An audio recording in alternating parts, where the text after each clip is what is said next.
বন্ধুরা, আপনারা যারা আমার ইউটিউব চ্যানেলটি সাবস্ক্রাইব করেছেন ও আমার ফেসবুক পেজটা ফলো দিয়েছেন তাদেরকে আমার লাখো কোটি সালাম ও শুকরিয়া।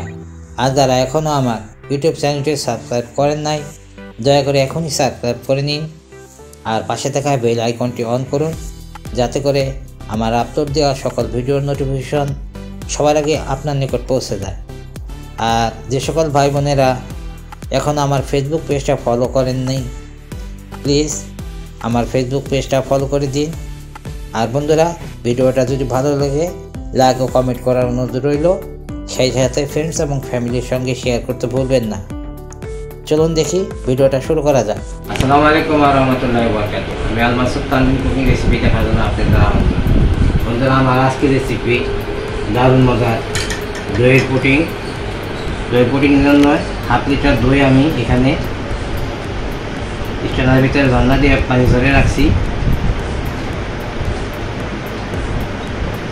এখন স্ট্যান্ডের সাহায্যে আমি দইটাকে ফেটে নিব।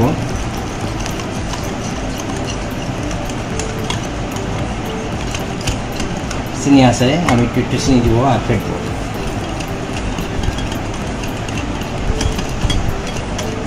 আপনারা চিনির পরিবর্তে ইচ্ছা করলে কনডেন্স মিল্ক দিয়ে করতে পারেন। আমি 1 চিমটি পরিমাণ লবণ দিয়ে দিব।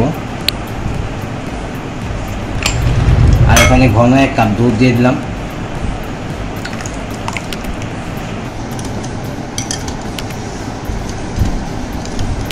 দুইটা ডিমের সাদা অংশ আর একটা পুরা ডিম আছে। কুসুমটা আমি অন্য কাজ করছি, যে করেন নাকি আমি 2টা ডিমের সাদা অংশ আর একটা পুরা ডিম দিলাম। আপনারা ইচ্ছা করলে 3টা কুসুম সহ ডিম দিতে পারেন, কোনো সমস্যা নাই। এখন খুব ভালোভাবে ফেটে নিতে হবে।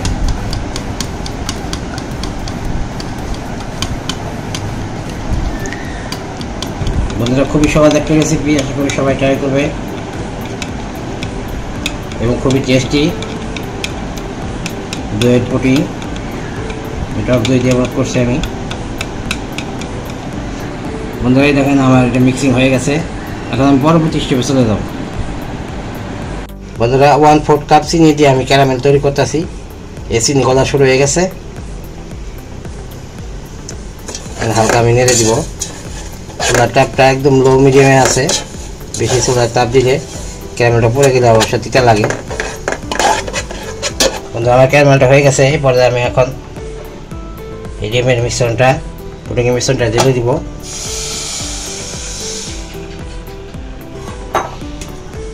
এখন আমি পুডিংয়ের এটা ঢেকে দিলাম। এটা এখানে বসিয়ে দিব।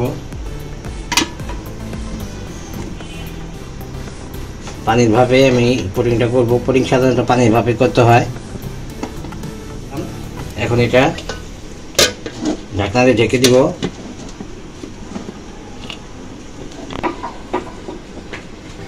বন্ধুরা, তাপটা যেন বের হয় না, তাই জন্য আমি একটা পোতা দিয়ে এটাকে একটু ওয়েট দিয়ে ভাড়া দিয়ে রাখবো।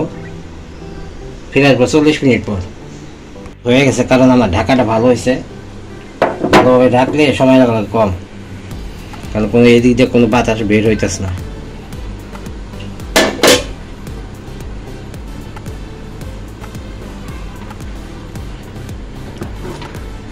মাশাআল্লাহ, চেক করে দেখি আমি। এই দেখেন, হাতে লাগে না। আপনার টুথপিক দিয়ে চেক করতে পারেন। হয়ে গেছে, 30 মিনিটে হয়ে গেল। ভালো করে ডাকলে 30 মিনিট, তাছাড়া ভালো করে না ডাকলে হয়তো 1 ঘন্টা লাগতে পারে, 40 মিনিট লাগতে পারে জালের উপরে। বন্ধুরা, তৈরি হয়ে গেল আমার দারুণ মজার টক দইয়ের পুডিং। এখন কত সুন্দর হয়েছে। আমি 4-5 থেকে সারিয়ে নিয়েছি চাকু দিয়ে। এখন মোল্ড আউট করবো।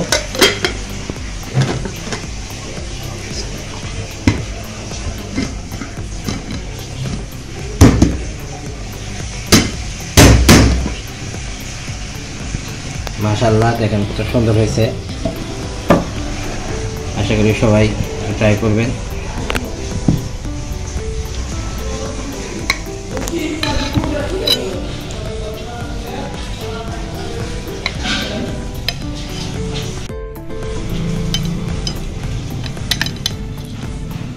এই দেখেন বন্ধুরা, খুবই সুস্বাদু এবং খুবই টেস্টি একটা রেসিপি টক দইয়ের পুডিং। আশা করি সবাই ট্রাই না করলে মিস করবেন। সবাই ট্রাই করবেন। সবাই ভালো থাকুন। সকলের জন্য রইল শুভকামনা। খুদা হাফেজ।